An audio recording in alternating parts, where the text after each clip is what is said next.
kuda hitam. Wahyu pasal 6 ayat yang kelima.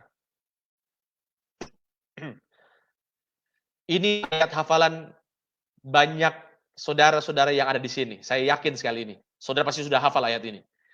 Ketika anak domba itu membuka meterai Yesus, anak domba itu Yesus. Dan ketika Yesus membuka meterai yang ketiga, aku mendengar makhluk yang ketiga berkata, "Mari." Dan aku melihat sesungguhnya seekor kuda hitam dan orang yang menungganginya memegang sebuah timbangan di tangannya. Saudara, timbangan itu adalah alat untuk mengukur neraca perdagangan. Tangkap baik-baik itu. Tangkap pesan ini baik-baik. Dia itu memegang neraca perdagangan. Dan aku mendengar seperti ada suara di tengah-tengah keempat makhluk itu berkata, secupak gandum sedinar, 3 cupak jelai sedinar. Tetapi apa saudara? Amin. Janganlah rusakkan minyak dan anggur itu. Ya. Nah ini. Nah pertanyaannya saudara, apa yang terjadi ketika meterai ketiga itu dibuka? Saudara kembali lagi, kita kembali ke perkataan Tuhan Yesus. Kembali ke perkataan Tuhan Yesus di dalam Matius 24. Jadi cara nafsir Wahyu 6 itu adalah lihat lagi Matius pasal 24. Apa yang terjadi saudara? Tadi kan sudah ya, kata Tuhan Yesus itu ada deru perang, ada kabar tentang perang. Sekarang kita lihat ayat yang ketujuh. Sebab bangsa akan melawan bangsa dan kerajaan melawan kerajaan. Sudah tadi ya.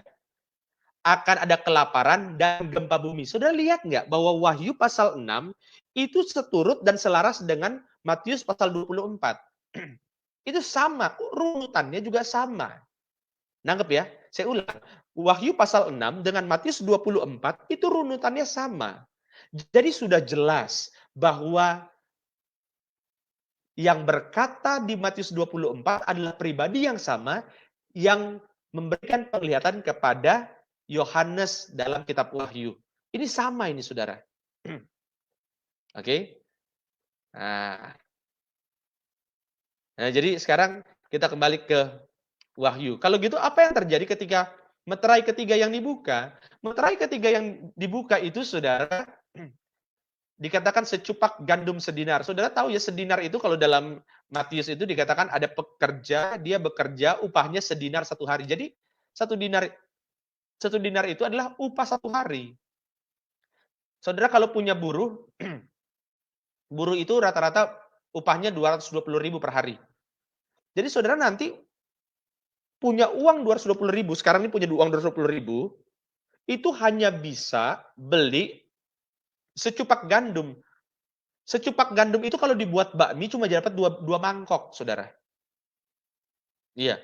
Secupak gandum itu, gandum yang secupak itu kalau dibuat bakmi cuma dapat 2 mangkok. Jadi saudara, bahan baku untuk beli bakmi aja, untuk beli bakmi, itu harganya 220.000. Saudara udah kerja seharian hanya bisa beli bakmi 2 mangkok. Itu pun belum termasuk daging dan belum termasuk sayurnya. Jadi nanti akan ada krisis besar-besaran di akhir zaman. Dan saudara, ini terjadi sebelum pengangkatan loh.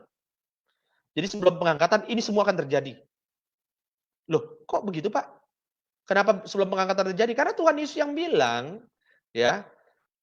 Tuhan Yesus bilang dalam Matius 24, sebab bangsa akan bangkit melawan bangsa, kerajaan melawan kerajaan, akan ada kelaparan dan gempa bumi di berbagai tempat.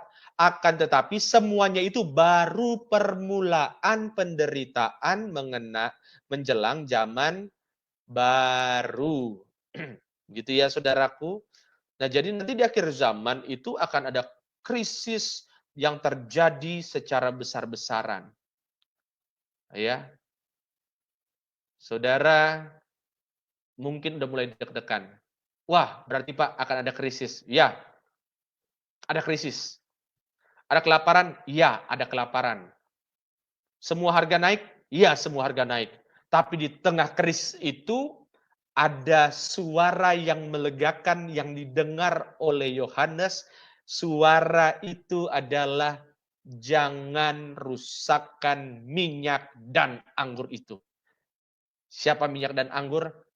Anda dan saya bersama keluarga. Yang percaya katakan amin. Tapi apa yang dimaksud dengan minyak dan anggur? Coba kita lihat saudara, ya, apa yang dimaksud? Ini yang terjadi saudara, bahwa di akhir zaman itu ini terjadi. Krisisnya seperti apa? Nih, ini data ini saudara.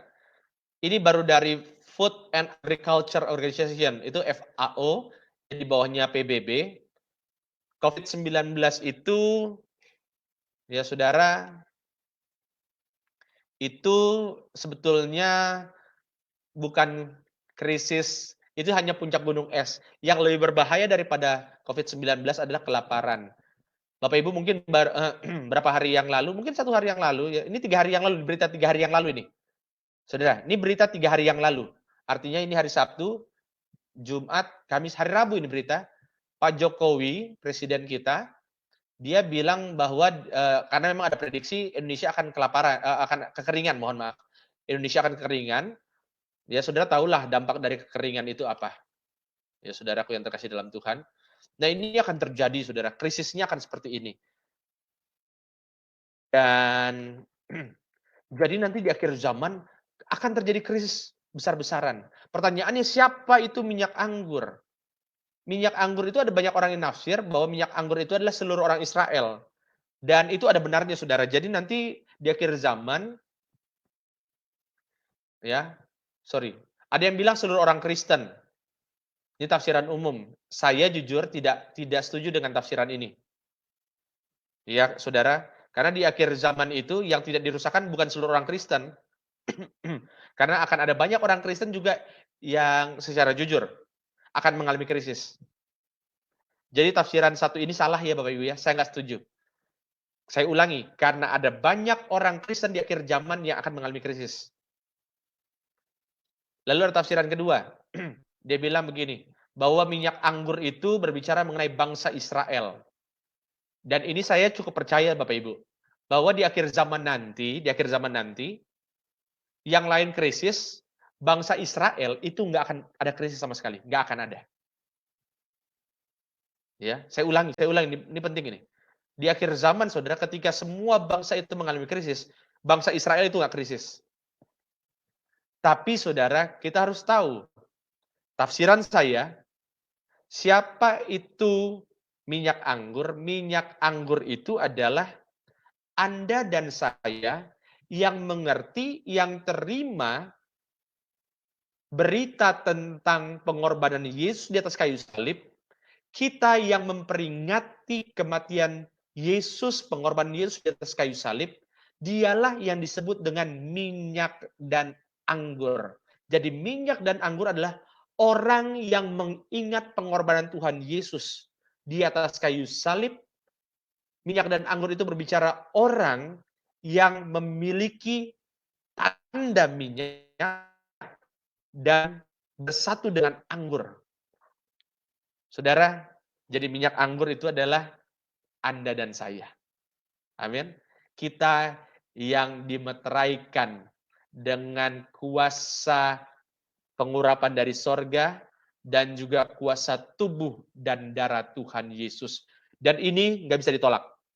Saudara mau berdebat apapun silahkan, tapi ini nggak bisa ditolak bahwa yang ada minyak anggur tidak akan dirusakkan. Itu tidak bisa didebatin. Nangkap saudara? Iya. Nah itu saudara yang terjadi. Tapi saudara, ini kan krisis. Orang-orang yang ada minyak anggur tidak akan dirusakkan. Tapi pertanyaannya, siapa penunggang kuda hitam itu? Penunggang kuda hitam itu nanti di akhir zaman tiba-tiba dia akan muncul saudara. Dia akan muncul lagi. Dia akan menjadi penolong bagi banyak orang. Tanda petik, sekali lagi. Saya bilang penolong itu bukan berarti dia benar-benar penolong ya. Dia akan menolong banyak orang, membantu negara-negara yang kelaparan, dia menjadi apa? Menjadi juru selamat, tanda petik, juru selamat ekonomi, sehingga banyak negara yang pada akhirnya nunduk sama dia. Wah, negara kita hampir bangkrut, tapi ini orang datang untuk menyelamatkan negara kita sehingga negara kita nggak krisis. Jadi penunggang kuda ketiga itu nantinya akan muncul sebagai juru selamat ekonomi. Dia akan membantu banyak negara sehingga banyak negara selamat dari krisis. Tapi saudara, tujuan akhirnya adalah supaya negara-negara tunduk di bawah dia. Dialah penguasa ekonomi dan perdagangan. Jadi penguasa pertama adalah menguasai agama dan iman, yang kedua menguasai apa? Militer, yang ketiga menguasai perdagangan dan ekonomi. Saudara, kita masuk ke dalam penunggang kuda yang keempat. Sehabis ini ya saudara, nanti kita lanjut lagi di minggu depan ya. Ya, minggu depan.